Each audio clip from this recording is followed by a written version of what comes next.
Estaba reformando la antigua casa de mi marido que él dejó antes de partir. Los pintores derribaron una pared vieja y me llamaron en pánico. La señora necesita venir aquí ahora y no venga sola. Traiga a la policía y a su hermano. Hay algo escondido aquí que va a conmocionar a todos. Cuando llegué, mis manos temblaron. Pero déjenme contarles cómo llegué a ese momento. Como una simple reforma se convirtió en la peor pesadilla de mi vida. Porque lo que encontramos detrás de esa pared no solo destruyó todo lo que yo creía sobre mi familia, sino que me obligó a enfrentar una verdad tan oscura que todavía me cuesta respirar cuando la recuerdo. Si están escuchando esto, si alguna vez confiaron ciegamente en alguien, si alguna vez pensaron que el amor familiar era inquebrantable, les pido que presten atención. Porque lo que me pasó a mí puede pasarle a cualquiera. Y cuando sucede, cuando descubres que las personas que más amas son capaces de traicionarte de la forma más vil, algo dentro de ti muere para siempre. Todo comenzó 3 años después de la muerte de Manuel, mi esposo. 40 años de matrimonio, 40 años de construir una vida juntos, de levantar una familia, de soñar con un futuro tranquilo. Manuel era un hombre bueno, trabajador, honesto. O eso creía yo. Trabajó toda su vida como comerciante, vendiendo telas en el mercado central. No éramos ricos, pero nunca nos faltó nada. Teníamos nuestra casa en la ciudad, pequeña pero acogedora, y esa otra propiedad en las afueras, la casa vieja que Manuel había comprado cuando éramos jóvenes. Decía que algún día la arreglaríamos y nos mudaríamos allí para disfrutar la vejez en paz, rodeados de árboles y silencio. Pero la vida tiene otros planes. Manuel murió de un infarto hace 3 años, un martes por la mañana, mientras tomaba su café. Ni siquiera tuve tiempo de despedirme. Se fue así, de repente, dejándome sola con los recuerdos y un vacío tan grande que creí que nunca podría llenarlo. Los primeros meses fueron un infierno. Me levantaba cada día esperando verlo sentado en la mesa del desayuno, esperando escuchar su voz llamándome desde la sala. Pero solo había silencio. Un silencio pesado, asfixiante, que me recordaba que estaba sola. Mi hijo Fernando fue mi apoyo en esos días oscuros. O al menos eso parecía. Venía a visitarme seguido, me ayudaba con los trámites del funeral, con los papeles del seguro, con todo lo que yo no tenía fuerzas para enfrentar. Aurelia, me decía, no te preocupes por nada. Yo me encargo de todo. Tú solo descansa y trata de recuperarte. Y yo le creí. Le creí porque era mi hijo, porque pensé que el dolor de perder a su padre lo había hecho más maduro, más responsable, más cercano a mí. Qué tonta fui. Qué ciega estuve. Fernando insistió en quedarse con las llaves de la casa vieja, esa propiedad en las afueras que Manuel tanto amaba. Dijo que la revisaría de vez en cuando, que se aseguraría de que todo estuviera en orden, que no se deteriorara más de lo que ya estaba. Yo acepté sin pensarlo 2 veces. ¿Para qué iba a necesitar yo esas llaves si apenas tenía fuerzas para salir de mi propia casa? La verdad es que ni siquiera quería ir a ese lugar. Me dolía demasiado. Cada rincón de esa casa me recordaba a Manuel, a sus planes, a sus sueños que nunca se cumplieron. Así que dejé que Fernando se hiciera cargo. Dejé que entrara y saliera de allí cuando quisiera. Dejé que manejara cosas que debía haber manejado yo misma. Y esa confianza ciega, ese amor incondicional de madre, fue mi mayor error. Pasaron casi 3 años. 3 años en los que intenté reconstruir mi vida. Volví a sonreír de vez en cuando, volví a salir con mis amigas, volví a sentir que tal vez podía seguir adelante sin Manuel. Fue entonces cuando decidí hacer algo con la casa vieja. No podía dejarla abandonada para siempre. Era una propiedad valiosa, llena de recuerdos, y sentí que era momento de honrar la memoria de Manuel arreglándola. Pensé en alquilarla, tal vez venderla, o quién sabe, hasta mudarme allí como él siempre quiso.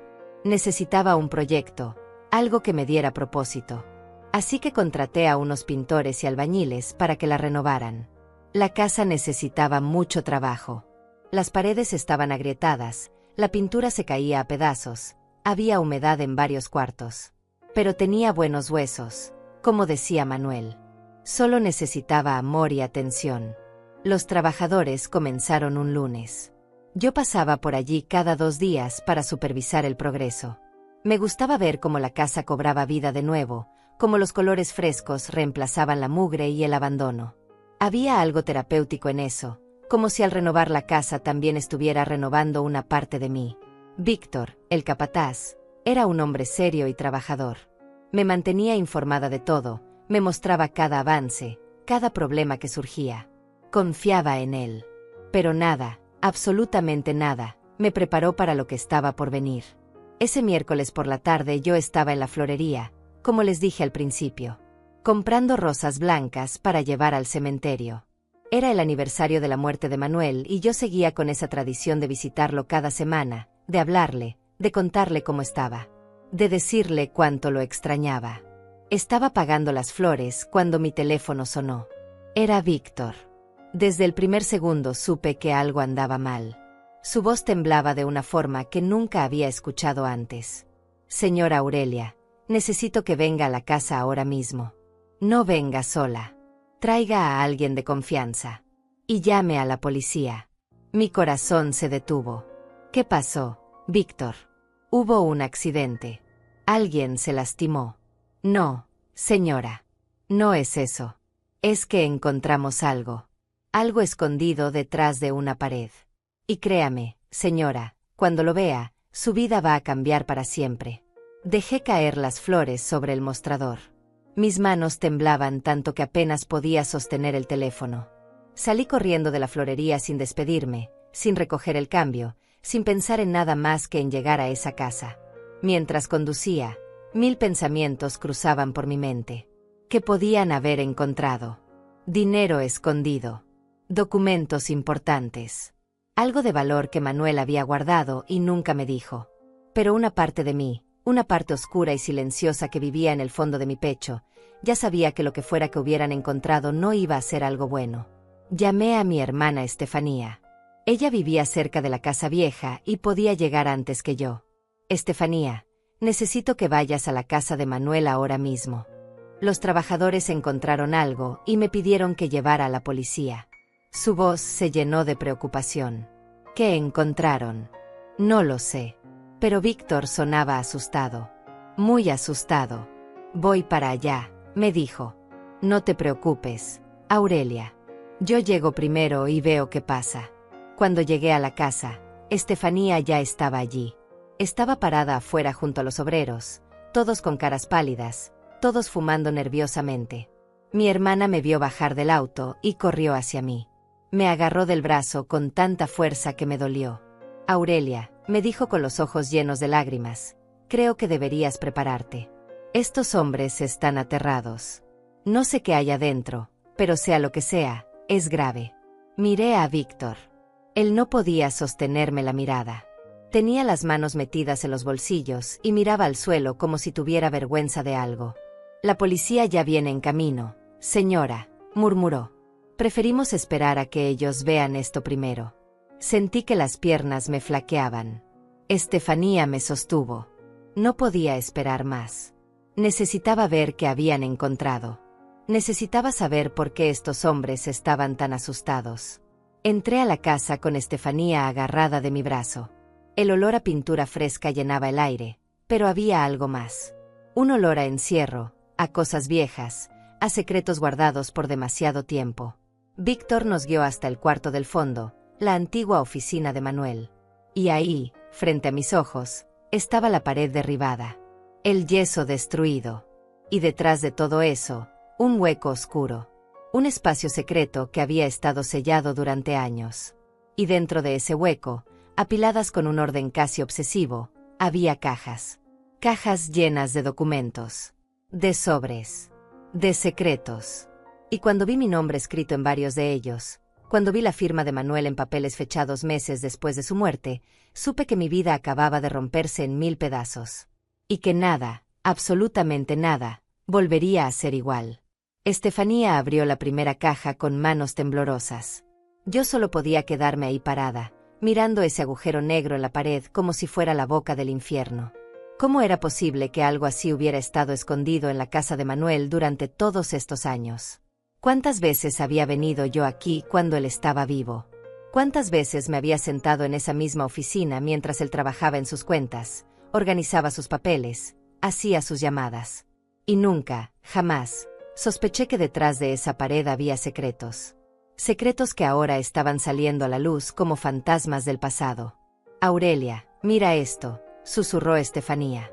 Su voz sonaba rota, como si tuviera miedo de pronunciar las palabras en voz alta. Sacó un folder de la caja. Dentro había escrituras. Documentos legales con sellos oficiales, firmas, fechas. Eran propiedades. Terrenos que yo no conocía. Casas registradas a nombre de Manuel que nunca me había mencionado. Sentí que el piso se movía bajo mis pies. ¿Cómo podía ser? Manuel y yo compartíamos todo. O eso creía. Nunca tuvimos secretos. Nunca hubo cuentas separadas, propiedades ocultas, nada de eso. Éramos un equipo, una sola unidad. O al menos eso fue lo que yo pensé durante 40 años de matrimonio. Pero lo peor no eran las escrituras. Lo peor era lo que venía después. Estefanía sacó otro documento y su cara se puso blanca como el papel. Esto no puede ser real, murmuró. Me mostró el papel con manos temblorosas. Era un extracto bancario. Una cuenta a nombre de Manuel Mendoza. Pero las transacciones eran recientes. Muy recientes. Había movimientos de hace 6 meses. De hace 3 meses. De hace apenas 4 semanas. Retiros grandes. Transferencias de miles de dólares. Mi cerebro no podía procesar lo que estaba viendo. Manuel llevaba 3 años muerto. 3 años enterrado en el cementerio municipal. ¿Cómo diablos podía haber movimientos bancarios a su nombre si él ya no estaba aquí? Estefanía me miró con lágrimas corriendo por sus mejillas. Alguien está usando su identidad, Aurelia. Alguien ha estado robándote durante años. Víctor y los otros trabajadores se mantuvieron afuera, dándonos espacio. Podía escuchar sus voces bajas, nerviosas, preguntándose qué clase de problema habían destapado. Yo también me lo preguntaba. Seguí revisando las cajas con Estefanía. Cada documento que encontrábamos era peor que el anterior. Había contratos de venta de propiedades firmados después de la muerte de Manuel. Había cheques cobrados con su firma. Había recibos de transferencias bancarias enormes. $50,000 aquí, 35,000 allá, 20,000 más allá. Todo el dinero saliendo de cuentas que supuestamente pertenecían a mi difunto esposo. Y la firma. Dios mío, la firma era perfecta. Era idéntica a la de Manuel. Cada curva, cada letra, cada detalle. Quien fuera que estuviera haciendo esto, conocía su firma a la perfección. La había estudiado. La había practicado. Y la estaba usando para robar. Entonces encontré algo que me heló la sangre. Era una carpeta marcada con las palabras transferencia de herencia. La abrí con dedos temblorosos.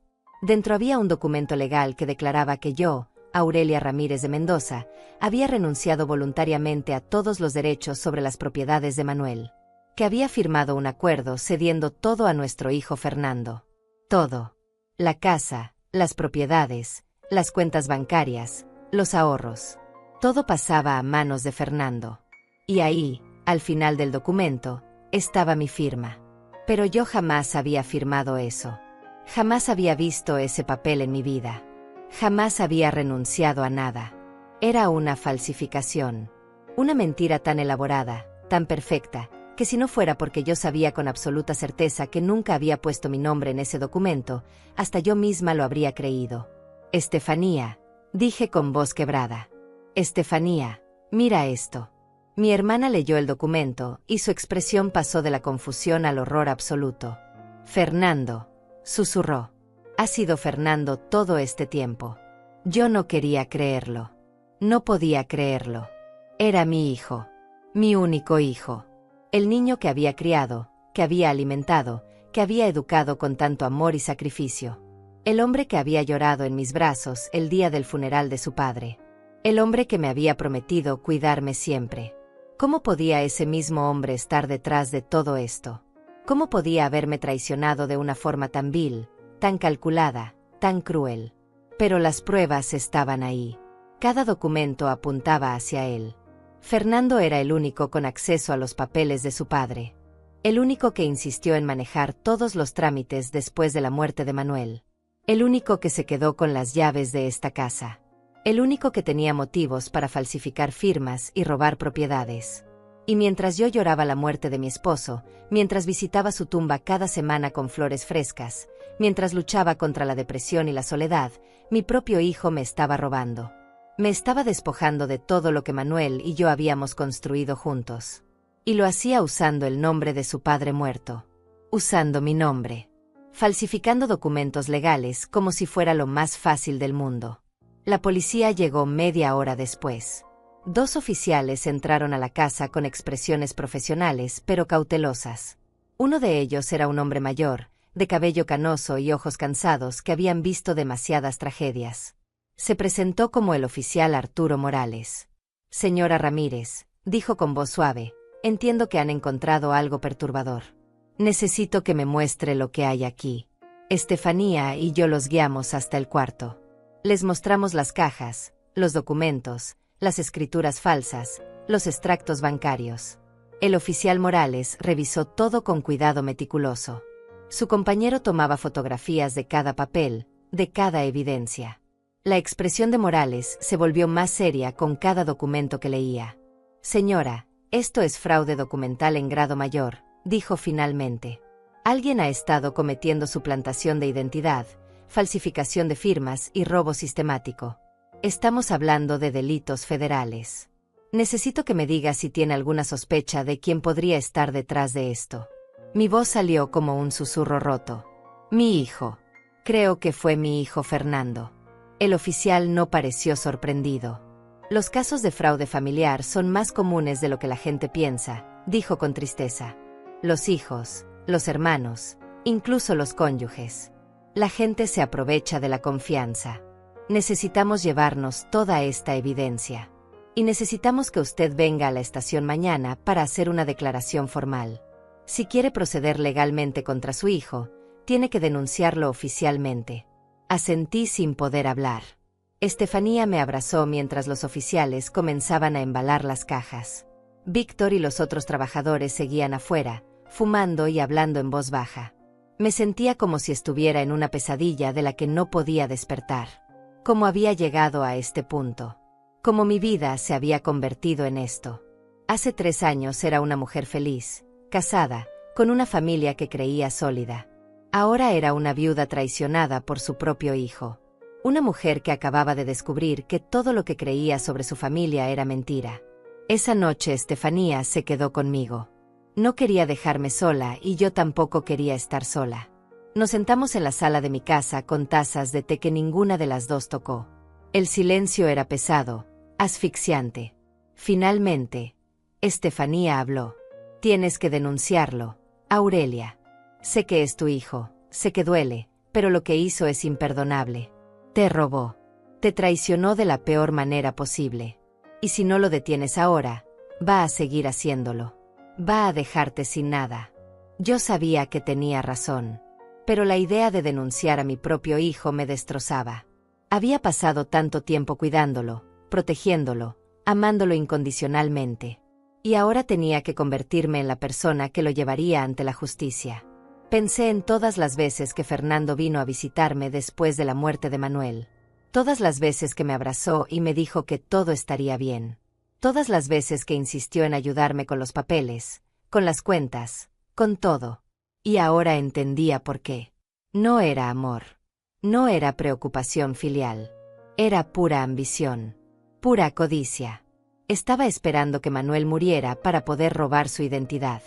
Estaba esperando que yo fuera lo suficientemente débil, lo suficientemente ciega, lo suficientemente confiada como para no darme cuenta de lo que estaba haciendo. Recordé el día del funeral. Fernando estaba parado junto a mí frente al ataúd de su padre. Lloraba. O al menos eso parecía. Ahora me preguntaba si esas lágrimas eran reales o solo parte de su actuación. Me preguntaba si en ese momento, mientras yo me despedía del amor de mi vida, él ya estaba planeando cómo robarme. Cómo usar la muerte de su padre para enriquecerse. La idea me enfermaba. Me hacía querer vomitar. Mi propio hijo. La persona que había salido de mi cuerpo. La persona a la que había dado todo. Me había convertido en su víctima. A la mañana siguiente llamé a Mauricio, el abogado que había sido amigo cercano de Manuel. Mauricio había ayudado a mi esposo con algunos asuntos legales cuando estaba vivo. Era un hombre honesto, confiable, alguien en quien podía confiar. Le expliqué todo lo que habíamos encontrado. Hubo un largo silencio al otro lado de la línea. Finalmente, habló. Aurelia, necesito que vengas a mi oficina hoy mismo. Trae todos los documentos que tengas. Esto es muy grave. Si tus sospechas son correctas, estamos hablando de un fraude masivo que ha estado ocurriendo durante años. Necesitamos actuar rápido antes de que Fernando se dé cuenta de que lo descubriste y trate de destruir más evidencia o transferir más activos. Esa misma tarde fui a la oficina de Mauricio. Estefanía vino conmigo. Llevamos copias de todos los documentos que la policía nos había permitido conservar. Mauricio los revisó con expresión cada vez más sombría. Cuando terminó, se quitó los lentes y se frotó los ojos con cansancio. Aurelia, esto es peor de lo que pensaba. Fernando no solo falsificó firmas y robó dinero. También vendió propiedades que legalmente te pertenecían. Usó documentos falsos para hacerse pasar por albacea de la herencia de Manuel. Y lo más grave es que ha estado haciendo esto durante casi 3 años. Estamos hablando de cientos de miles de dólares. Tal vez más. Sentí que el mundo se derrumbaba a mi alrededor. Cientos de miles de dólares. Todo el trabajo de Manuel. Todos nuestros ahorros. Todas las propiedades que habíamos comprado con tanto sacrificio. Fernando se había llevado todo. Y yo, como una idiota, no me había dado cuenta de nada. Mauricio, pregunté con voz temblorosa, ¿puedo recuperar algo? ¿Hay manera de revertir esto? Él asintió lentamente. Podemos intentarlo. Pero va a ser un proceso largo y doloroso. Necesitas denunciarlo formalmente. Necesitas estar dispuesta a llevarlo a juicio. Y necesitas estar preparada para que esto se vuelva público. Tu hijo va a enfrentar cargos criminales. Podría ir a prisión. Miré a Estefanía. Ella tomó mi mano y la apretó con fuerza. Hazlo, me dijo. Hazlo por ti. Hazlo por Manuel. Hazlo porque es lo correcto. Respiré profundo y miré a Mauricio a los ojos. Quiero denunciarlo. Quiero que pague por lo que hizo. Quiero justicia. Al día siguiente fui a la estación de policía para hacer la denuncia formal. Estefanía insistió en acompañarme y yo se lo agradecí. No creo que hubiera podido hacerlo sola. Mis piernas temblaban mientras subía las escaleras de la comisaría. Cada paso me pesaba como si llevara el mundo entero sobre los hombros. Estaba a punto de denunciar a mi propio hijo. A la persona que había llevado en mi vientre durante 9 meses. Al niño que había criado con tanto amor. Pero ya no era ese niño. Era un ladrón. Un mentiroso. Un hombre capaz de usar la muerte de su padre para robarle a su propia madre. El oficial Morales nos recibió en su oficina. Era un espacio pequeño y lleno de archivadores, con olor a café viejo y papel. Me senté frente a su escritorio y traté de mantener la compostura. Señora Ramírez, comenzó Morales con voz suave, entiendo que esto es extremadamente difícil para usted. Pero necesito que me cuente todo desde el principio. Cuando empezó a sospechar. ¿Qué encontró exactamente? ¿Quién más tiene acceso a los documentos de su difunto esposo? Respiré profundo y comencé a hablar. Le conté sobre la muerte de Manuel. Sobre cómo Fernando se ofreció a manejar todos los trámites. Sobre las llaves de la casa vieja que él insistió en quedarse. Sobre los 3 años en los que yo viví en la ignorancia mientras mi hijo vaciaba las cuentas de su padre muerto. Morales tomaba notas meticulosamente. Su expresión era seria pero compasiva. Había visto muchos casos como este, podía notarlo. Familias destruidas por la codicia. Hijos traicionando a padres. Hermanos robándose entre sí. La cara más oscura del ser humano, escondida detrás del amor familiar. Señora Ramírez, necesito preguntarle algo importante, dijo Morales. Su hijo Fernando tiene antecedentes de problemas financieros. Deudas, malos negocios, algo que pudiera explicar por qué necesitaba tanto dinero. La pregunta me tomó por sorpresa. Fernando siempre había sido cuidadoso con su dinero. O eso creía yo. Trabajaba en una empresa de importaciones, tenía un buen sueldo, vivía bien. Pero ahora que lo pensaba, Hacía aproximadamente 4 años había mencionado algo sobre un negocio que había salido mal. Una inversión que no funcionó. Pero nunca me dio detalles y yo no insistí. Tal vez debía haberlo hecho. Sí, dije lentamente. Hace unos años mencionó que había perdido dinero en un negocio. Pero nunca me dijo cuánto. Y yo no pregunté porque parecía avergonzado del tema. Morales asintió. Eso podría ser el detonante. Muchas veces estos fraudes comienzan cuando alguien tiene problemas financieros y ve una oportunidad de solucionarlos de forma ilegal. Su hijo sabía que su padre tenía propiedades, sabía cómo funcionaban los trámites legales, y cuando Manuel murió, vio la oportunidad perfecta. Las palabras de Morales eran como cuchillos. Cada una me cortaba un poco más profundo. Porque tenía razón. Fernando había visto la muerte de su padre no como una tragedia, sino como una oportunidad. Una oportunidad para robar, para falsificar, para enriquecerse a costa del dolor de su madre. La declaración tomó casi 3 horas. Morales me hizo repasar cada detalle, cada documento, cada sospecha. Estefanía permaneció a mi lado todo el tiempo, sosteniéndome la mano cuando las lágrimas amenazaban con desbordarme. Al final, Morales me entregó una copia de la denuncia. Esto va a proceder formalmente, dijo. Vamos a investigar todas las transacciones bancarias, todas las ventas de propiedades, todos los documentos firmados después de la muerte de su esposo. Vamos a citar a Fernando para interrogatorio. Y si las pruebas son tan sólidas como parecen, será arrestado y enfrentará cargos por fraude, falsificación de documentos y robo agravado. Podría pasar entre 5 y 15 años en prisión. 15 años. Mi hijo podría pasar 15 años en la cárcel. Parte de mí se sentía devastada por esa posibilidad. Pero otra parte, una parte más fuerte y más enojada, pensaba que se lo merecía. Que lo que había hecho era imperdonable y que tenía que pagar por ello. Salí de la comisaría sintiéndome vacía. Estefanía me llevó a su casa. No quería que estuviera sola esa noche. Preparó la cena, pero yo apenas pude comer. Todo me sabía a ceniza. Mi teléfono sonó varias veces. Era Fernando. Había estado llamándome desde temprano, pero yo no había contestado. No estaba lista para escuchar su voz. No estaba lista para enfrentarlo. Todavía no. Déjalo ir al buzón, me dijo Estefanía.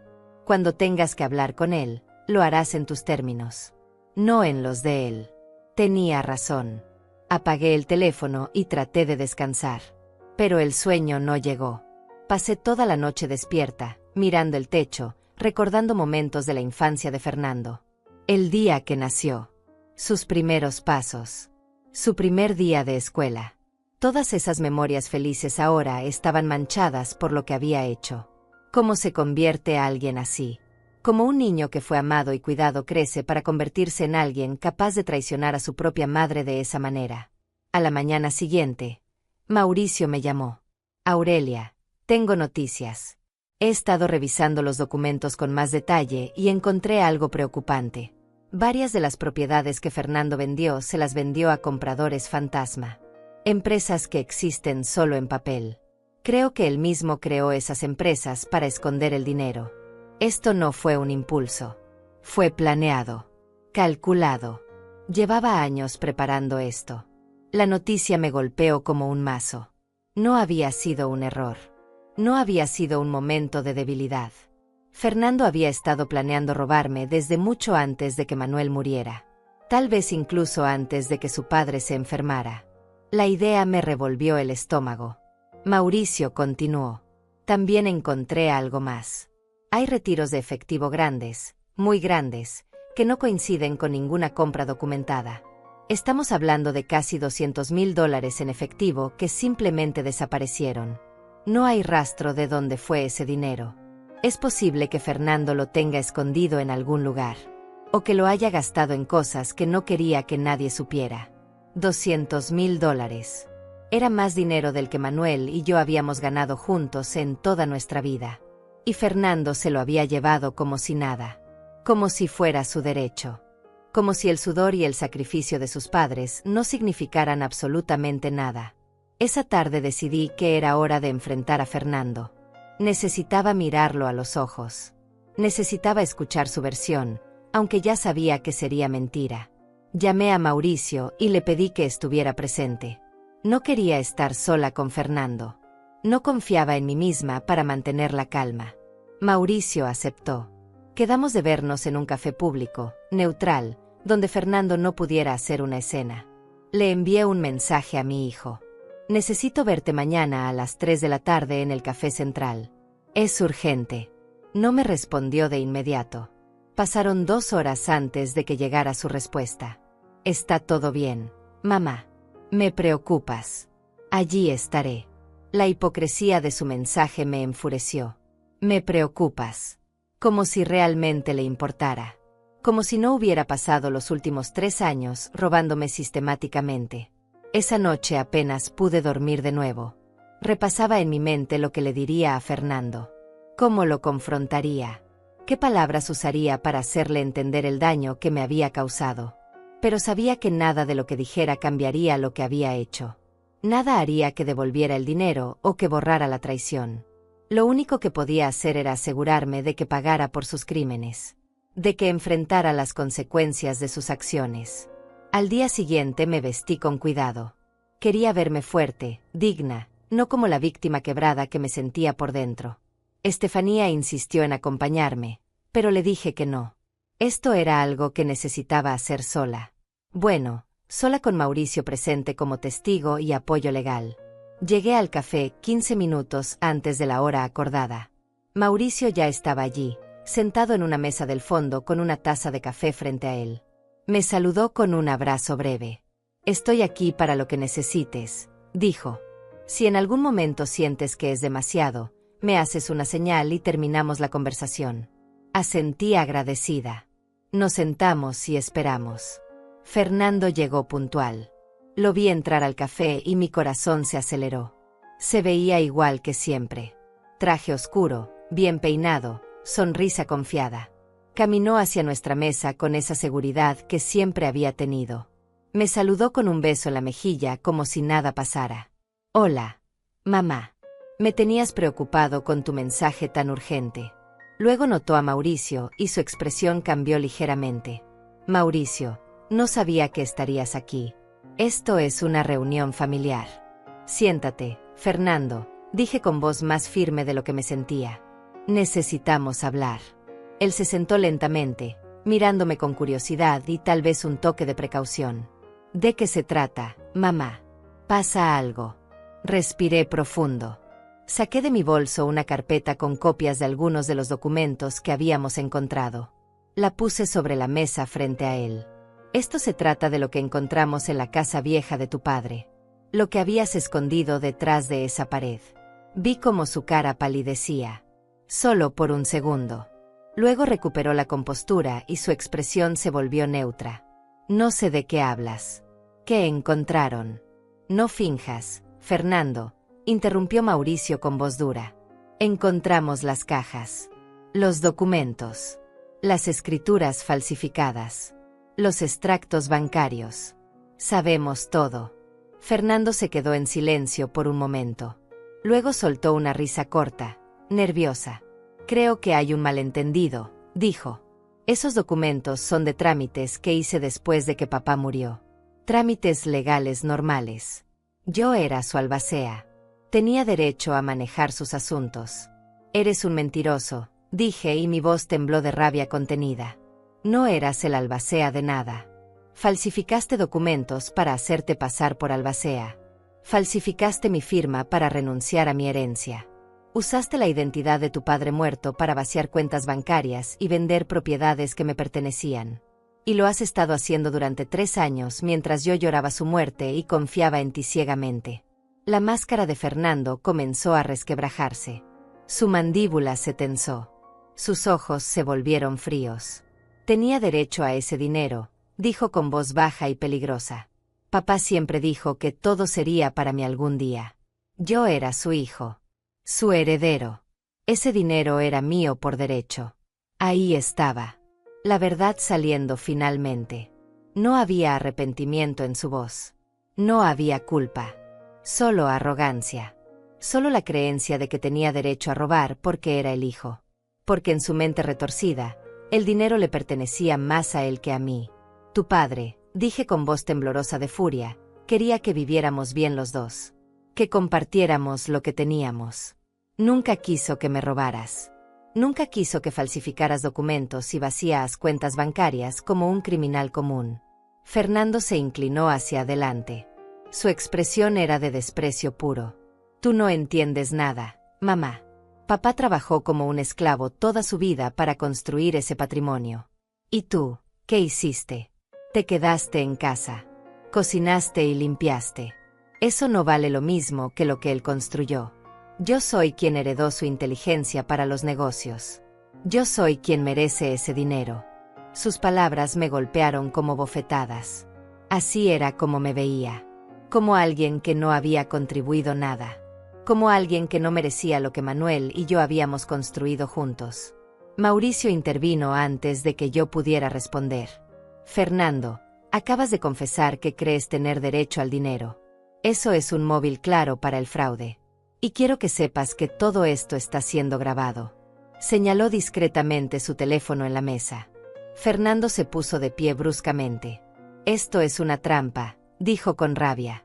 No pueden hacer esto. Mauricio también se levantó. Ya está hecho. Tu madre presentó una denuncia formal. La policía está investigando. Y con lo que acabas de decir, prácticamente te condenaste tú mismo. Fernando me miró con odio puro. Vas a destruir a tu propio hijo por dinero, mamá. Eso es lo que vas a hacer. Negué con la cabeza, las lágrimas corriendo por mis mejillas. Tú te destruiste solo, Fernando. Tú elegiste robar. Tú elegiste traicionar. Yo solo estoy buscando justicia. Él se rió con amargura. Justicia. Vas a arrepentirte de esto. Te lo juro. Y salió del café dejándome temblando en la silla. Mauricio puso su mano en mi hombro. Lo hiciste bien, Aurelia. Fue muy valiente. Pero yo no me sentía valiente. Me sentía rota. Destruida. Acababa de confirmar que mi hijo era exactamente el monstruo que temía que fuera. Y no había vuelta atrás. Después de la confrontación en el café, pasé 2 días sin salir de mi casa. Estefanía venía cada mañana a verificar que estuviera bien, a traerme comida que yo apenas probaba, a sentarse conmigo en silencio porque sabía que no había palabras que pudieran consolar lo que estaba sintiendo. Había perdido a mi esposo hace 3 años, y ahora estaba perdiendo a mi hijo. Pero esta pérdida era diferente. Manuel murió por causas naturales, por algo que ninguno de nosotros pudo controlar. Fernando, en cambio, eligió convertirse en mi enemigo. Eligió traicionarme. Eligió destruir lo poco que me quedaba de mi familia. Y esa elección dolía 1000 veces más que cualquier muerte. El tercer día después de la confrontación, Mauricio me llamó. Aurelia, necesito que vengas a mi oficina. Hay novedades importantes en el caso. Su voz sonaba seria, pero había algo más, algo que no podía descifrar por teléfono. Llegué a su oficina 1 hora después. Mauricio me recibió con expresión sombría. Se veía cansado, como si no hubiera dormido bien. Me senté frente a su escritorio y esperé. Aurelia, comenzó, la investigación policial ha avanzado rápido. Morales y su equipo revisaron todos los documentos bancarios de las cuentas asociadas a Manuel. Y lo que encontraron es peor de lo que pensábamos. Sentí que mi estómago se contraía. ¿Cómo podía ser peor de lo que ya sabíamos? Mauricio sacó una carpeta gruesa y la puso frente a mí. Fernando no solo robó las propiedades y el dinero de las cuentas de Manuel. También sacó préstamos usando las propiedades como garantía. Préstamos enormes. Estamos hablando de casi $300,000 en deudas que dejó a nombre de la herencia. Deudas que técnicamente ahora son tuyas porque eres la heredera legítima. Me quedé sin aire. $300,000 en deudas. No solo me había robado todo lo que tenía, sino que además me había dejado enterrada en deudas que yo nunca autoricé. ¿Cómo es posible que los bancos le dieran esos préstamos sin verificar? Pregunté con voz temblorosa. Mauricio suspiró. Usó documentos falsificados donde tú supuestamente lo autorizabas como representante legal. Los bancos no tenían razón para dudar. Los papeles parecían legítimos. Las firmas eran perfectas. Fernando sabía exactamente lo que estaba haciendo. Me llevé las manos a la cara. Era demasiado. Demasiado dolor. Demasiada traición. Demasiada maldad concentrada en una sola persona. Y esa persona era mi hijo. El niño que había amamantado, que había cuidado cuando estaba enfermo, que había consolado cuando tenía pesadillas. ¿Cómo se convierte a alguien en esto? Como un ser humano pierde toda empatía, toda decencia, todo amor por su propia madre. Pero hay algo más, continuó Mauricio. Algo que necesitas saber antes de que la policía lo haga público. Levanté la mirada. ¿Qué más podía haber? ¿Qué otra puñalada por la espalda faltaba por descubrir? Mauricio dudó un momento antes de hablar. La policía encontró evidencia de que Fernando estuvo planeando esto desde mucho antes de la muerte de Manuel. Encontraron correos electrónicos en su computadora, conversaciones con un falsificador profesional, documentos borradores de las escrituras fraudulentas. Todo fechado de hace 4 años. 1 año antes de que tu esposo muriera. Las palabras tardaron un momento en penetrar en mi cerebro. 4 años. 1 año antes de la muerte de Manuel. Eso significaba que Fernando estaba planeando robar la herencia de su padre mientras su padre todavía estaba vivo. Mientras comía en nuestra mesa. Mientras nos visitaba los domingos. Mientras abrazaba a Manuel y le decía que lo quería. Todo era mentira. Todo era una actuación mientras esperaba que su padre muriera para poder ejecutar su plan. Sentí que iba a vomitar. Me levanté bruscamente y corrí al baño de la oficina de Mauricio. Vomité todo lo poco que tenía en el estómago. Estefanía, que había insistido en venir conmigo aunque no había entrado a la reunión, me sostuvo el cabello y me frotó la espalda mientras yo temblaba. Cuando finalmente pude ponerme de pie, me miré en el espejo. La mujer que me devolvía la mirada era una extraña. Pálida, demacrada, con ojeras profundas y ojos vacíos. Esta persona no era yo. No era la Aurelia que había sido feliz alguna vez. Era un cascarón. Una sombra. Una víctima. Volví a la oficina de Mauricio con piernas temblorosas. Estefanía vino conmigo esta vez. Se sentó a mi lado y tomó mi mano. Mauricio nos miró con compasión. Sé que esto es devastador, Aurelia. Pero necesitas saber todo. La policía también encontró que Fernando tiene una segunda familia. Una amante y 2 hijos pequeños que tú no conocías. Ha estado manteniendo 2 hogares durante los últimos 5 años. Y todo ese dinero que robó, gran parte fue para mantener esa vida secreta. El mundo se detuvo. Fernando tenía otra familia. Hijos que yo no conocía.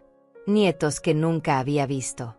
Y todo mantenido con el dinero robado a su padre muerto y a su madre viuda. Estefanía apretó mi mano con fuerza. «Hijo de puta», murmuró. «Perdón, Aurelia, pero tu hijo es un maldito hijo de puta». No podía estar más de acuerdo. Fernando no solo era un ladrón. Era un mentiroso patológico que había construido toda una vida paralela basada en fraude y traición. Su esposa, una mujer llamada Daniela que yo había conocido en algunas cenas familiares, no sabía nada de esto. La policía ya la había contactado. Estaba devastada, en shock, considerando el divorcio. Porque tampoco ella sabía de dónde venía realmente el dinero que Fernando gastaba tan libremente. También era una víctima de sus mentiras. Mauricio continuó explicando. La policía va a arrestar a Fernando en las próximas 48 horas. Tienen suficiente evidencia para acusarlo formalmente de fraude agravado, falsificación de documentos, robo y suplantación de identidad. Está mirando entre 10 y 20 años de prisión si es encontrado culpable. Y con la evidencia que tienen, es casi seguro que lo será. 20 años. Mi hijo pasaría las próximas 2 décadas en prisión. Parte de mí sentía un alivio oscuro y culpable por eso. Otra parte, la parte que todavía era madre a pesar de todo, sentía un dolor profundo e inevitable. Porque a pesar de lo que había hecho, a pesar de lo monstruoso que había resultado ser, seguía siendo mi hijo. Y no hay forma de apagar ese amor maternal completamente, aunque quisiera. Esa noche, sola en mi casa, comencé a recordar cosas. Pequeños detalles que en su momento no me parecieron importantes, pero que ahora cobraban un significado siniestro. Recordé cómo Fernando insistió en manejar el funeral de Manuel. Cómo se ofreció a pagar todos los gastos y luego me pidió que le reembolsara de las cuentas de Manuel. Dinero que probablemente nunca llegó a pagar el funeral, sino que se quedó en su bolsillo. Recordé como siempre tenía una excusa cuando le preguntaba por los trámites de la herencia. Que los abogados estaban lentos. Que el papeleo era complicado. Que no me preocupara, que él se encargaba. Y yo, como una idiota, le creí. Confié en él ciegamente porque era mi hijo y porque estaba demasiado hundida en mi dolor como para cuestionar nada. Recordé también las veces que Fernando venía a visitarme con regalos caros. Un reloj nuevo. Un bolso de marca. Decía que le estaba yendo bien en el trabajo, que había recibido bonos. Ahora entendía de dónde salía ese dinero. Era mi dinero. El dinero de Manuel. El dinero que nos había costado años de trabajo duro ahorrar. Y él lo gastaba en lujos y en mantener a su familia secreta mientras yo vivía con lo mínimo, tratando de estirar mi pequeña pensión porque pensaba que eso era todo lo que tenía. La rabia que sentí en ese momento fue tan intensa que tuve que sentarme y respirar profundo para no gritar. Al día siguiente recibí una llamada de una mujer que se identificó como Marcela, una vecina de la casa vieja. «Señora Aurelia», dijo con voz nerviosa, «sé que no nos conocemos bien, pero necesito hablar con usted sobre su hijo Fernando. ¿Puede venir a mi casa? Hay algo que necesita saber». Fui esa misma tarde. Marcela vivía a 3 casas de distancia de la propiedad de Manuel. Era una mujer de unos 50 años, de aspecto sencillo y honesto. Me recibió con té y galletas, pero había tensión en su expresión. «Señora Aurelia», comenzó, «he estado debatiendo si debía decirle esto o no. Pero después de enterarme por los pintores de lo que encontraron en la casa, sentí que tenía que hablar». Me incliné hacia adelante. «¿Qué necesita decirme, Marcela?».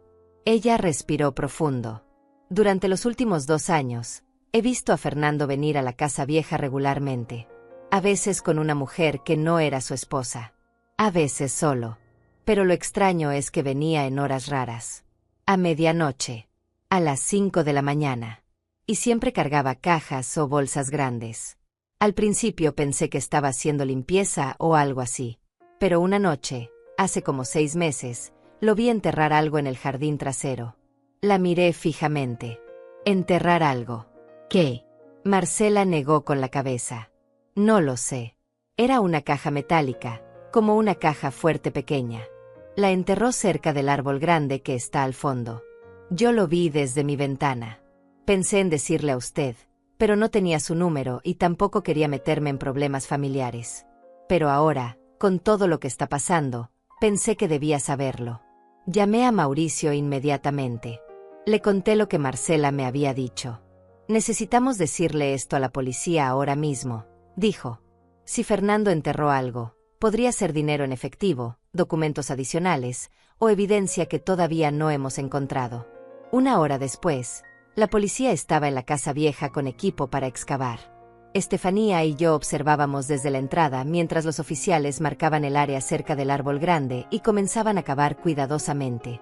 No tomó mucho tiempo. A menos de 1 metro de profundidad, encontraron la caja metálica. Era una caja fuerte pequeña, del tipo que se compra en ferreterías. Estaba cerrada con candado. El oficial Morales la abrió con una herramienta especial. Cuando levantó la tapa, incluso desde la distancia pude ver el contenido. Había fajos de billetes. Muchos fajos. También había documentos enrollados y lo que parecían ser joyas. Morales se puso guantes y comenzó a sacar todo metódicamente. Contó el dinero frente a testigos. $85,000 en efectivo. Luego revisó los documentos. Eran más escrituras. Más contratos falsos. Y algo que me heló la sangre, un pasaporte a nombre de Manuel con la fotografía de Fernando. Mi hijo había planeado no solo robar la identidad de su padre para transacciones bancarias, sino también para viajar. Para desaparecer si era necesario. Para huir con el dinero si alguna vez lo descubrían. Las joyas resultaron ser piezas que pertenecieron a mi madre. Joyas que yo había heredado y que guardaba en una caja de seguridad en el banco. O eso creía. Fernando tenía acceso a esa caja porque yo lo había puesto como contacto de emergencia hace años. Había robado las joyas y las había enterrado junto con el dinero. Eran piezas con valor sentimental inmenso. El collar de perlas de mi abuela. Los aretes de oro de mi madre. El anillo de compromiso que mi padre le dio a mi madre. Todo robado. Todo escondido como si fueran tesoros de pirata. Morales me miró con expresión seria. Señora Ramírez, esto es evidencia de premeditación extrema. Su hijo no solo cometió fraude. Estaba preparándose para huir del país si era necesario. Esto agrava significativamente los cargos. Asentí sin poder hablar. Estefanía me abrazó mientras yo veía cómo la policía embolsaba todo como evidencia. $85,000. Las joyas de mi familia. Un pasaporte falso. Cada descubrimiento era peor que el anterior. Cada pieza de evidencia mostraba un nivel más profundo de traición, de planificación, de maldad pura. Esa noche, Fernando fue arrestado en su casa frente a su esposa Daniela y sus hijos. Me enteré por Morales. Daniela llamó a la policía histérica, sin entender qué estaba pasando. Los niños lloraban. Fue una escena terrible, me dijo Morales. Pero necesaria. Fernando está ahora en custodia. Su audiencia de fianza es mañana. Colgué el teléfono y me senté en mi sala vacía. Mi hijo estaba en una celda. Arrestado. Acusado de múltiples delitos. Enfrentando décadas en prisión. Y yo era quien lo había puesto ahí. Había firmado la denuncia. Había proporcionado la evidencia. Había sido la causa de su caída. Parte de mí se sentía culpable. Pero una parte más grande, más fuerte, sabía que había hecho lo correcto. Porque Fernando no merecía piedad. Merecía justicia. Y finalmente, después de años de robar y mentir y traicionar, iba a enfrentarla. La audiencia de fianza fue al día siguiente por la mañana. Mauricio me había advertido que no tenía que asistir, que podía ser demasiado doloroso ver a Fernando esposado frente al juez. Pero necesitaba estar ahí. Necesitaba mirarlo a los ojos y mostrarle que no iba a esconderme, que no iba a retractarme, que iba a ver esto hasta el final sin importar cuánto doliera. Estefanía insistió en acompañarme. Llegamos temprano a la corte y nos sentamos en las bancas del fondo de la sala. El lugar olía a papel viejo y desinfectante. Las paredes eran de un color crema desgastado y todo el ambiente transmitía esa frialdad impersonal de la justicia. Cuando trajeron a Fernando, mi corazón se detuvo. Llevaba un uniforme naranja de prisión y esposas en las muñecas. Se veía demacrado, con ojeras oscuras y el cabello despeinado. Ya no era el hombre arrogante y bien vestido que había visto en el café hace unos días. Era un criminal. Un acusado. Y cuando sus ojos me encontraron entre el público, vi algo que me sorprendió. No era arrepentimiento. Era odio puro. Me miraba como si yo fuera su enemiga, como si yo hubiera hecho algo imperdonable al denunciarlo. Como si el verdadero crimen fuera que su madre se atreviera a exigir justicia. El juez era una mujer mayor de expresión severa. Revisó los cargos con voz monótona. Fraude agravado. Falsificación de documentos oficiales. Robo. Suplantación de identidad. Cada cargo leído en voz alta era como un martillo golpeando mi corazón. El fiscal presentó la evidencia. Los documentos falsificados. Los extractos bancarios. El dinero enterrado. El pasaporte fraudulento. Todo estaba ahí, irrefutable, condenatorio. El abogado de Fernando, un hombre joven que parecía nervioso, trató de argumentar que su cliente no representaba un riesgo de fuga, que tenía familia en la ciudad, que merecía libertad bajo fianza. Pero el fiscal no estaba de acuerdo. Su señoría, este hombre planeó meticulosamente estos crímenes durante años. Falsificó un pasaporte con intención de huir del país. Enterró $85,000 en efectivo en un jardín. Tiene una segunda familia que su esposa legítima desconocía. Es un maestro del engaño y la manipulación. Representa un riesgo de fuga extremadamente alto y un peligro para testigos, específicamente su madre, la víctima principal de sus crímenes. Las palabras del fiscal resonaron en la sala. La juez escuchó ambos argumentos y luego miró a Fernando directamente. Señor Mendoza, dijo con voz firme, los cargos en su contra son extremadamente graves. La evidencia presentada sugiere premeditación y planificación extensa. Dada la naturaleza de los crímenes y el riesgo de fuga que representa, se le niega la fianza. Permanecerá en custodia hasta el juicio. Vi cómo Fernando apretaba los puños. Su mandíbula se tensó y por un momento pensé que iba a explotar en rabia. Pero se contuvo.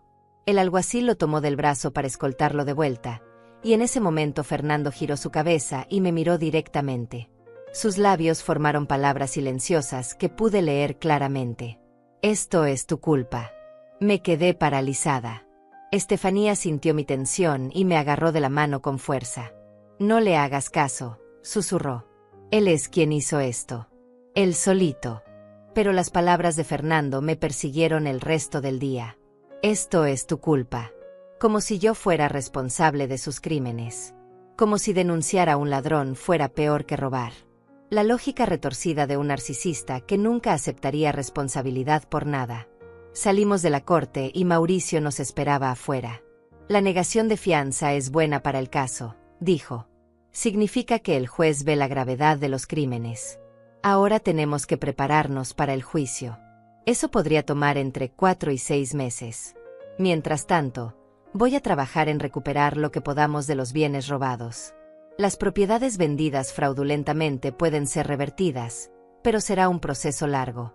Asentí mecánicamente. 4 a 6 meses más de esto. Medio año más viviendo con esta pesadilla. Pero al menos Fernando estaría en prisión, sin poder causar más daño. Esa tarde Daniela, la esposa de Fernando, me llamó. Su voz sonaba quebrada, exhausta. Señora Aurelia, comenzó, sé que no tengo derecho a pedirle nada. Pero necesito hablar con usted. Necesito entender qué pasó. Fernando me ha mentido sobre tantas cosas que ya no sé qué es verdad y qué no. Accedí a verla, aunque parte de mí dudaba si era buena idea. Quedamos en una cafetería neutral al día siguiente. Cuando llegué, Daniela ya estaba ahí, sentada en una mesa del rincón con los ojos rojos de llorar.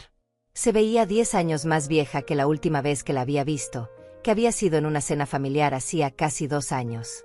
Gracias por venir, dijo cuando me senté frente a ella. Sé que esto debe ser horrible para usted también. Yo solo quiero decirle que no sabía nada.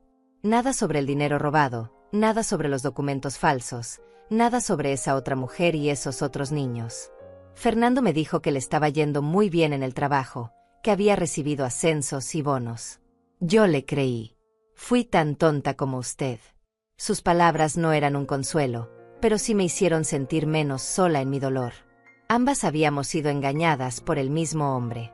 Ambas habíamos confiado ciegamente. Ambas habíamos pagado el precio de esa confianza. Le conté todo lo que habíamos descubierto. Los documentos escondidos. El dinero enterrado. La evidencia de años de planificación.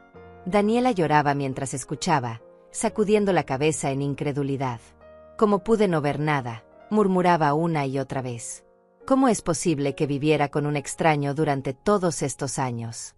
Cuando terminé de contarle todo, Daniela me miró con determinación a través de sus lágrimas.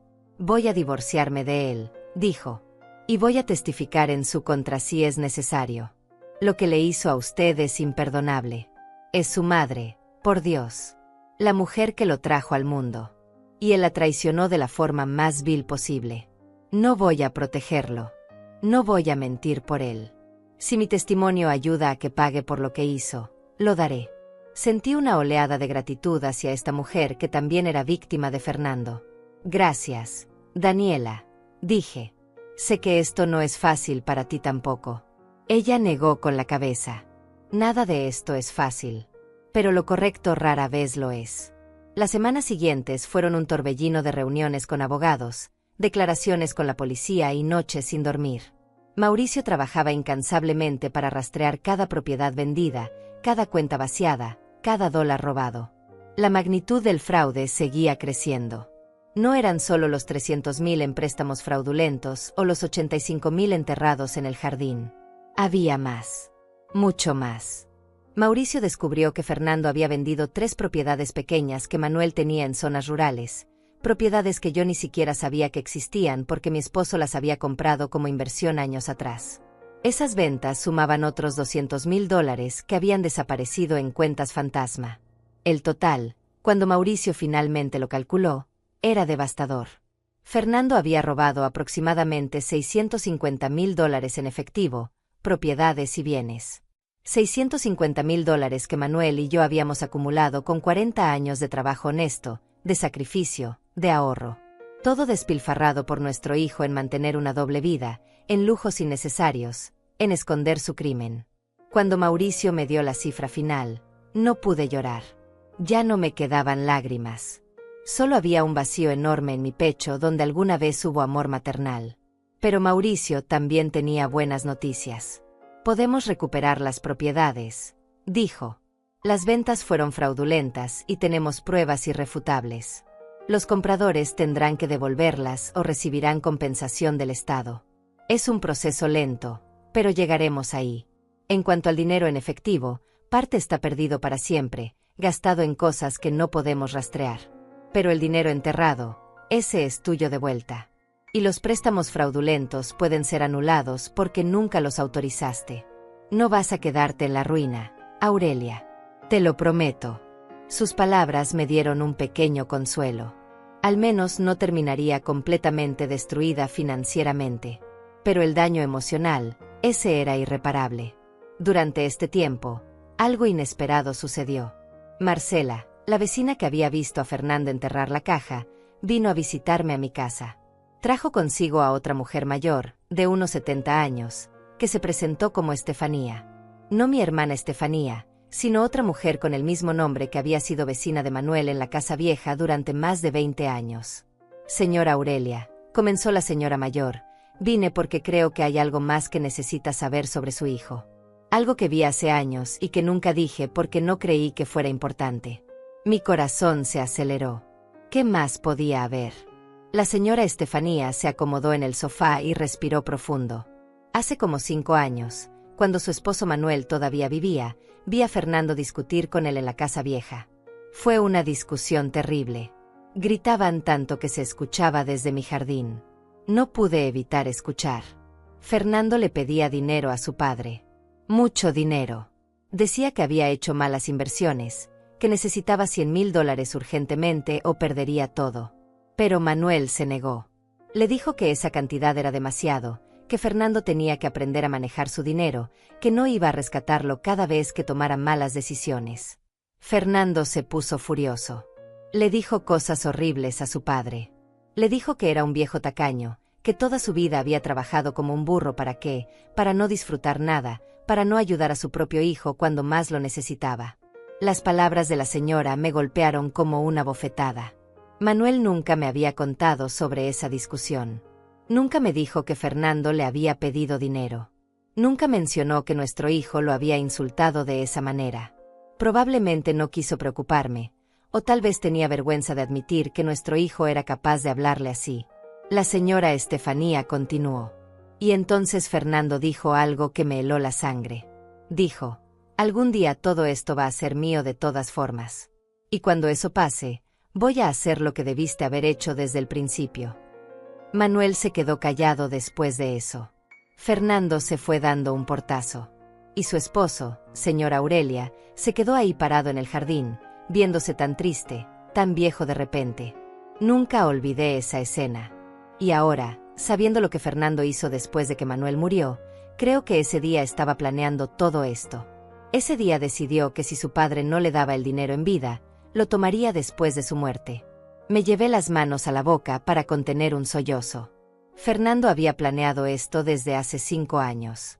Incluso antes de lo que pensábamos. La negativa de Manuel a darle el dinero no lo hizo reflexionar o aprender responsabilidad.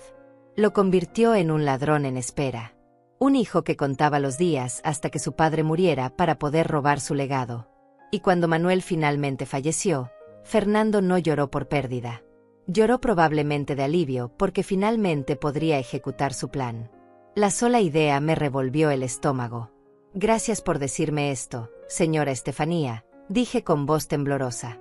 Sé que no fue fácil venir aquí después de tanto tiempo. Ella tomó mi mano con sus manos arrugadas.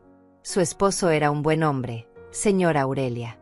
Y usted merece justicia. Por eso vine. Para que sepa que su hijo mostró su verdadera naturaleza mucho antes de lo que pensaba. Esa noche llamé a Mauricio y le conté lo que la señora Estefanía me había dicho.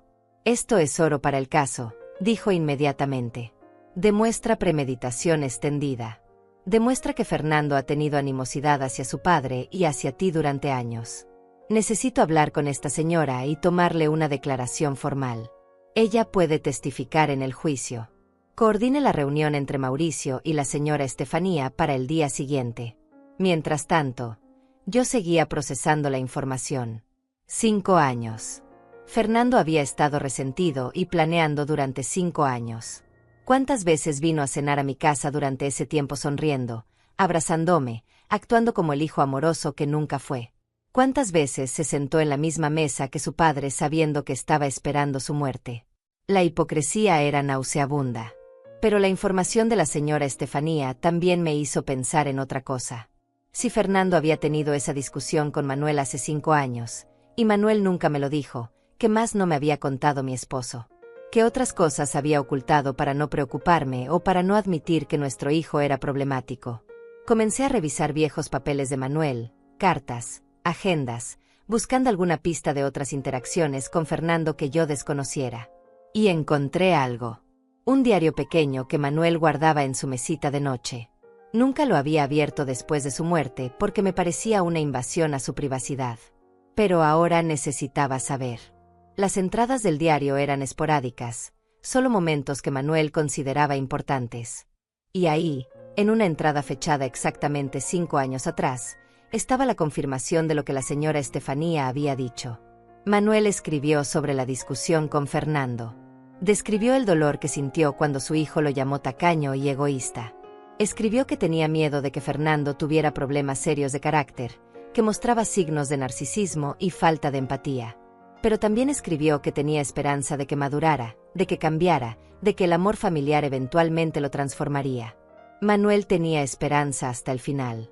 Y esa esperanza fue en vano. Fernando nunca cambió. Solo se volvió más calculador, más peligroso, más despiadado.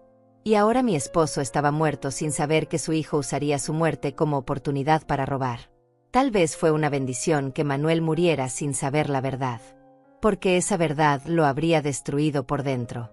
Los meses pasaron lentamente mientras esperábamos el juicio. Cada día era una batalla contra la ansiedad, contra los recuerdos, contra el dolor que no quería sanar. Mauricio seguía trabajando en recuperar las propiedades y desenredar la maraña de mentiras financieras que Fernando había tejido. Logró anular 2 de los préstamos fraudulentos, lo que significaba que esas deudas ya no eran mi responsabilidad. También consiguió revertir la venta de una de las propiedades rurales. Los compradores, al descubrir que habían comprado bienes robados, devolvieron la tierra sin mayor problema. Eran gente honesta que también había sido engañada por Fernando. Pero no todo eran buenas noticias. Mauricio descubrió que Fernando había gastado casi $200,000 en su segunda familia. Había comprado una casa a nombre de su amante, una mujer llamada Marcela que yo nunca había conocido. Había pagado colegios privados para esos niños, vacaciones costosas, autos de lujo. Todo con el dinero que le robó a su padre muerto. La ironía cruel era que Fernando le había dado a esa otra familia la vida que nunca le dio a su familia legítima. Daniela y sus hijos vivían modestamente mientras Fernando derrochaba fortunas en su vida secreta. El nivel de traición era tan profundo que ya ni siquiera me sorprendía. Solo añadía otra capa de asco a lo que ya sentía. Durante este tiempo también conocí a la otra Marcela, la amante de Fernando. No fue un encuentro que yo busqué, sino algo que ella inició. Me llamó un día, nerviosa, diciendo que necesitaba hablar conmigo. Acepté verla más por curiosidad morbosa que por otra cosa. Quería ver la cara de la mujer por la que mi hijo había destruido todo. Nos encontramos en un parque público. Marcela era joven, probablemente 20 años menor que Fernando. Bonita, pero con una expresión cansada y asustada. Cuando se sentó en la banca junto a mí, comenzó a llorar inmediatamente. Señora Aurelia, comenzó entre sollozos, yo no sabía que él estaba casado. Fernando me dijo que era viudo, que su esposa había muerto de cáncer, que vivía solo. Me mostró fotos de una tumba, me contó historias sobre cómo había sufrido. Todo era mentira. Yo le creí porque parecía tan convincente, tan sincero. Y cuando quedé embarazada la primera vez, él me prometió que nos casaríamos, que formaríamos una familia de verdad. Pero siempre tenía excusas para posponer la boda. Ahora entiendo por qué. Sus palabras me dieron náuseas. Fernando había usado incluso la muerte ficticia de su esposa como herramienta de manipulación. Había inventado un duelo falso para ganarse la simpatía de esta mujer. El nivel de sus mentiras no tenía fondo. Marcela continuó. Tampoco sabía de dónde venía el dinero. Fernando me dijo que tenía un negocio de importaciones muy exitoso, que había heredado propiedades de su padre. Cuando me compró la casa, pensé que era un hombre generoso que quería darles estabilidad a sus hijos. Nunca imaginé que estaba usando dinero robado. Ahora la policía me dice que tengo que devolver la casa porque fue comprada con fondos ilegales. Mis hijos y yo vamos a quedar en la calle por culpa de las mentiras de Fernando. La miré sin saber si sentir lástima o rabia. Por un lado, ella también era víctima de Fernando. Por otro, había sido la amante que ayudó a destruir su matrimonio con Daniela, aunque fuera sin saberlo. Necesito que entienda algo, le dije con voz firme. Esa casa fue comprada con el dinero que Fernando me robó a mí. Dinero que mi esposo y yo ahorramos durante 40 años de trabajo honesto. Dinero que debería haber sido para mi vejez, para mi seguridad. Fernando te usó tanto como me usó a mí. Pero ese dinero tiene que volver a su dueño legítimo. Lo siento por tus hijos, de verdad lo siento. Pero no puedo dejar que te quedes con lo que me pertenece. Marcela asintió entre lágrimas. Lo entiendo, dijo. No voy a pelear por la casa. Sé que no tengo derecho. Solo quería que supiera que yo no sabía nada. Que también fui engañada. Y que lamento profundamente el dolor que esto le ha causado. No sé si le creí completamente. Parte de mí sospechaba que debió haber visto señales, haber hecho preguntas, haber desconfiado de un hombre que aparecía y desaparecía sin explicación coherente. Pero tampoco importaba ya. El daño estaba hecho. Y Fernando era el único verdaderamente responsable. Marcela se fue del parque con los hombros caídos y yo me quedé ahí sentada, mirando a los niños jugar en los columpios, preguntándome cómo alguien podía mentir tan elaboradamente, durante tanto tiempo, a tantas personas. Mi hijo no era solo un ladrón. Era un sociópata. Alguien sin conciencia, sin remordimiento, capaz de destruir vidas sin pestañear. Finalmente llegó la fecha del juicio. 6 meses después del arresto de Fernando, 6 meses de preparación legal, de recopilar evidencias, de entrevistar testigos. Mauricio me había preparado para testificar. Me explicó qué tipo de preguntas haría el fiscal, que podría intentar el abogado defensor de Fernando para desacreditarme. Estoy lista, le dije. Y lo estaba. Había pasado medio año fortaleciendo mi resolución. Ya no era la mujer quebrada que descubrió las cajas detrás de la pared. Era una mujer que había decidido pelear, que había decidido que su hijo pagaría por sus crímenes sin importar el costo emocional. La mañana del juicio me vestí con cuidado. Un traje oscuro, sobrio, digno. Quería que el jurado me viera como lo que era, una mujer honesta, trabajadora, traicionada por su propia sangre. Estefanía, mi hermana, vino conmigo. También estaban presentes Daniela, la señora Estefanía que había presenciado la discusión, Marcela la vecina, y Mauricio por supuesto. Todos testigos de diferentes aspectos del fraude de Fernando. La sala del tribunal estaba llena. Aparentemente el caso había atraído atención mediática. Una historia sobre un hijo que robó a su madre viuda usando la identidad de su padre muerto era el tipo de drama que los periodistas adoraban. Cuando trajeron a Fernando, lucía diferente. 6 meses en prisión preventiva lo habían cambiado. Estaba más delgado, pálido, con ojeras profundas. Pero lo que más me impactó fue su mirada. Cuando nuestros ojos se encontraron, ya no vi odio como en la audiencia de fianza. Vi algo peor. Vi indiferencia. Vacío total. Como si yo fuera una extraña, alguien irrelevante en su vida. Esa mirada me dolió más que cualquier insulto. Porque confirmaba lo que ya sabía. Para Fernando, yo nunca había sido su madre de verdad. Solo había sido un obstáculo, un medio para un fin, algo que usar y descartar cuando ya no servía. El juicio comenzó con las declaraciones de apertura. El fiscal, un hombre serio de unos 50 años llamado Víctor, presentó el caso de forma clara y devastadora. Señoras y señores del jurado, comenzó, este es un caso sobre la traición más profunda que puede existir. Un hijo que esperó la muerte de su padre para robarle su identidad. Un hombre que falsificó documentos durante años para despojar a su propia madre de todo lo que tenía. Un criminal que planeó meticulosamente cada paso, que enterró dinero como un ladrón común, que creó familias falsas con fondos robados. Y todo mientras su madre, la mujer que le dio la vida, lloraba sola en su casa creyendo que su hijo era su apoyo. La voz del fiscal resonaba en la sala con indignación controlada. Les presentaré evidencia irrefutable. Documentos. Testimonios. Pruebas forenses. Y al final de este juicio, les pediré que hagan justicia. Que condenen a Fernando Mendoza por los múltiples crímenes que cometió contra su propia familia. El abogado defensor intentó responder con el argumento de que todo había sido un malentendido, que Fernando había actuado creyendo que tenía autoridad legal. Pero sus palabras sonaban huecas incluso para él mismo. Porque las pruebas eran demasiado claras. Demasiado contundentes. No había forma de negar lo evidente. El primer día del juicio estuvo dedicado a presentar las evidencias físicas. El fiscal Víctor mostró al jurado cada documento falsificado, cada escritura fraudulenta, cada extracto bancario que probaba los retiros ilegales. Proyectó en una pantalla grande las firmas de Manuel y las comparó con las falsificaciones de Fernando. Eran idénticas. Demasiado idénticas. Un experto en grafología testificó que esas firmas habían sido practicadas meticulosamente, probablemente durante meses, hasta alcanzar la perfección. El jurado miraba las pantallas con expresiones de asombro y disgusto. Algunos tomaban notas frenéticamente. Otros simplemente miraban a Fernando con evidente repulsión. Luego vino el testimonio del oficial Morales. Describió con detalle profesional cómo encontraron las cajas escondidas detrás de la pared, cómo excavaron el jardín y encontraron el dinero enterrado, cómo descubrieron el pasaporte falso con la foto de Fernando y los datos de Manuel. Cuando murió su padre, explicó Morales, el acusado no lloró su pérdida. Vio una oportunidad. Usó la identidad de un hombre muerto para cometer fraude masivo durante 3 años.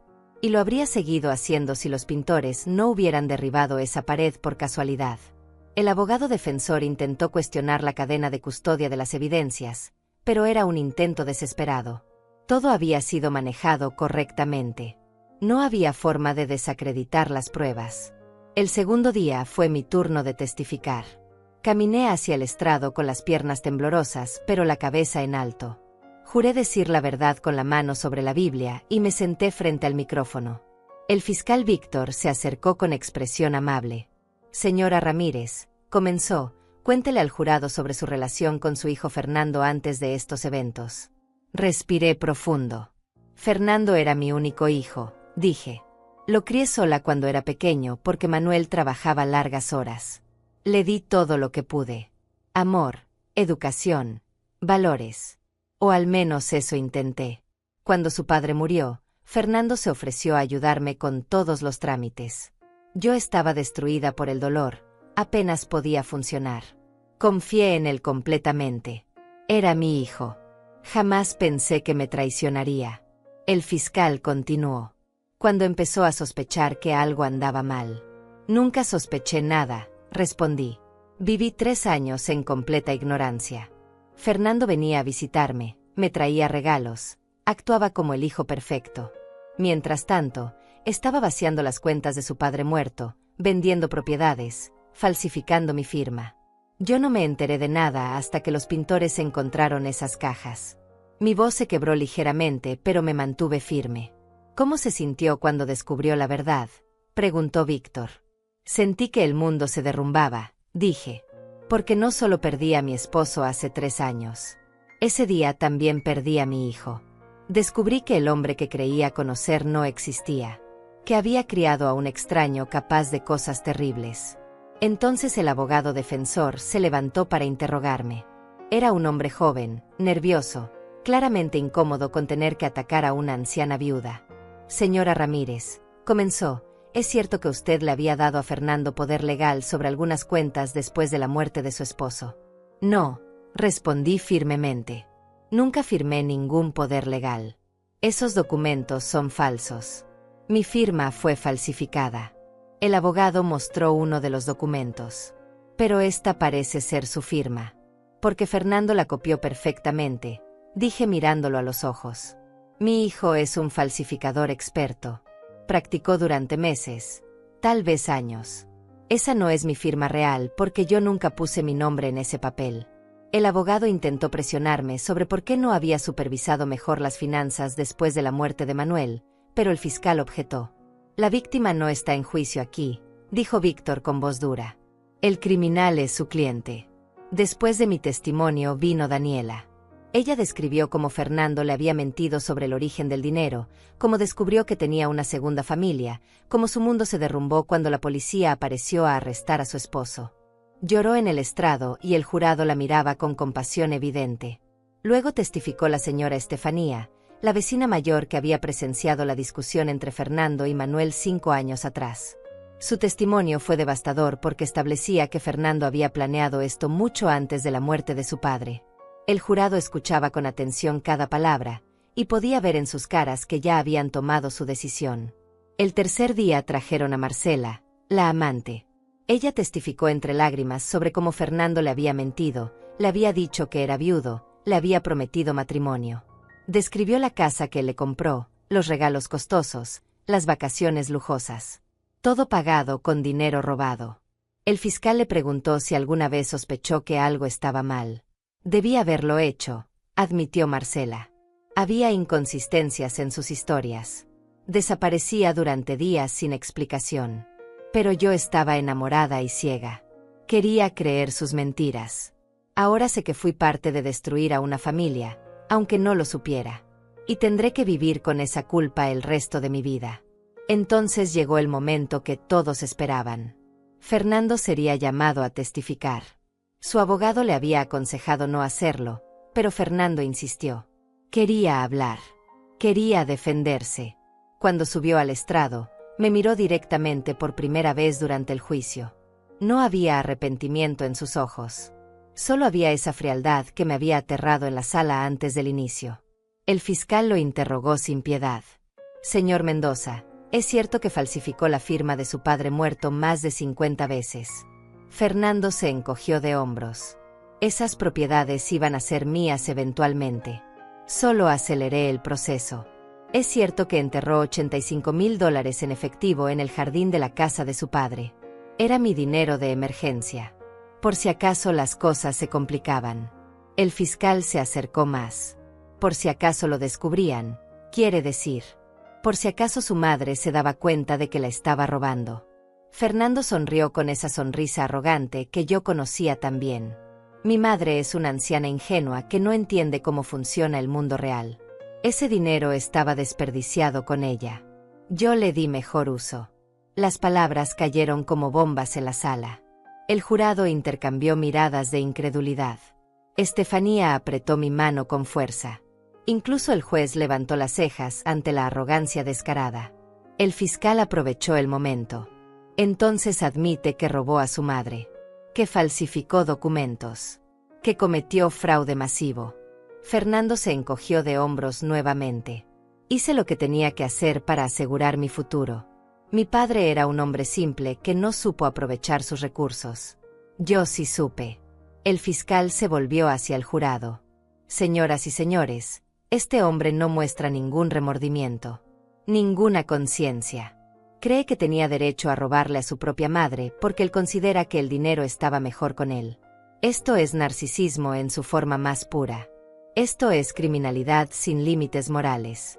El abogado defensor intentó hacer control de daños cuando fue su turno, pero era demasiado tarde. Fernando había confesado en el estrado, había admitido sus crímenes, había mostrado su verdadero carácter ante todos. Cualquier esperanza de clemencia había desaparecido con sus propias palabras arrogantes. El cuarto día fueron los alegatos finales. El fiscal hizo un resumen poderoso de todas las evidencias, de todos los testimonios, de la confesión implícita de Fernando. Este hombre, dijo señalando a mi hijo, planeó durante años robar a su familia. Esperó la muerte de su padre como un buitre esperando carroña. Falsificó, mintió, robó sin cesar. Y cuando fue descubierto, no mostró arrepentimiento. Solo mostró desprecio por su víctima, su propia madre. Les pido que lo condenen con la sentencia máxima. Que envíen el mensaje de que este tipo de traición familiar no será tolerada. Que le den a la señora Aurelia Ramírez la justicia que merece después de tanto dolor. El abogado defensor hizo un último intento débil de humanizar a Fernando, de sugerir que había actuado por desesperación financiera. Pero sus palabras sonaban huecas después de todo lo que habíamos escuchado. El jurado se retiró a deliberar. Mauricio me dijo que podría tomar horas, incluso días. Pero solo tardaron 2 horas. 2 horas para revisar 6 meses de evidencias y 3 días de testimonios. Cuando volvieron a la sala, sus expresiones eran serias, determinadas. El juez les preguntó si habían llegado a un veredicto. El portavoz del jurado, un hombre de mediana edad con expresión grave, se puso de pie. Sí, su señoría. Hemos llegado a un veredicto unánime. Mi corazón latía tan fuerte que podía escucharlo en mis oídos. Estefanía me agarró la mano. Mauricio se inclinó hacia adelante en su silla. Y Fernando, por primera vez, parecía nervioso. Su máscara de arrogancia finalmente se había resquebrajado. El portavoz del jurado miró directamente a Fernando. En el cargo de fraude agravado, encontramos al acusado culpable. En el cargo de falsificación de documentos oficiales, encontramos al acusado culpable. En el cargo de robo en grado mayor, encontramos al acusado culpable. En el cargo de suplantación de identidad, encontramos al acusado culpable. Cada palabra era como un martillo de justicia cayendo sobre mi hijo. Vi cómo su cara se ponía blanca, cómo sus manos temblaban sobre la mesa. Su abogado puso una mano en su hombro, pero Fernando la apartó bruscamente. La juez golpeó su mazo. El veredicto ha sido registrado. La sentencia se dictará en 2 semanas. Hasta entonces, el acusado permanecerá en custodia. Se levanta la sesión. Salí de la sala del tribunal sintiendo un peso enorme levantarse de mis hombros. Estefanía me abrazó llorando. Lo lograste, hermana. Le diste la cara a la justicia y ganaste. Mauricio sonreía con satisfacción profesional. Fue un caso perfecto, Aurelia. El jurado no tuvo dudas. Ahora solo falta esperar la sentencia, pero con estos cargos y la confesión de Fernando en el estrado, está mirando entre 15 y 25 años de prisión. Asentí en silencio. 25 años. Mi hijo pasaría las próximas 2 décadas y media en una celda. Tendría 80 y tantos cuando saliera, si es que salía. Y yo probablemente ya no estaría viva para verlo. Esta era realmente una despedida definitiva. 2 semanas después volví a la corte para la sentencia. La sala estaba menos llena esta vez. Solo los directamente involucrados y algunos periodistas. Fernando fue traído con esposas y lucía derrotado. Ya no quedaba nada de su arrogancia. La juez revisó los documentos frente a ella y luego miró a Fernando con expresión severa. Señor Mendoza, comenzó, he revisado cuidadosamente este caso. La evidencia presentada muestra un patrón de comportamiento criminal que comenzó años antes de la muerte de su padre. Usted planeó meticulosamente robar a su propia madre, falsificó documentos durante años, y cuando fue confrontado, no mostró ningún remordimiento. De hecho, en este mismo tribunal, admitió creer que tenía derecho a cometer estos crímenes. Ese nivel de falta de conciencia es profundamente perturbador. La juez hizo una pausa. He considerado todos los factores agravantes. La víctima es su madre anciana. El fraude fue masivo y sistemático. La premeditación fue extensa. No hay evidencia de remordimiento genuino. Por estos cargos combinados, lo sentencio a 22 años de prisión sin posibilidad de libertad condicional durante los primeros 12 años.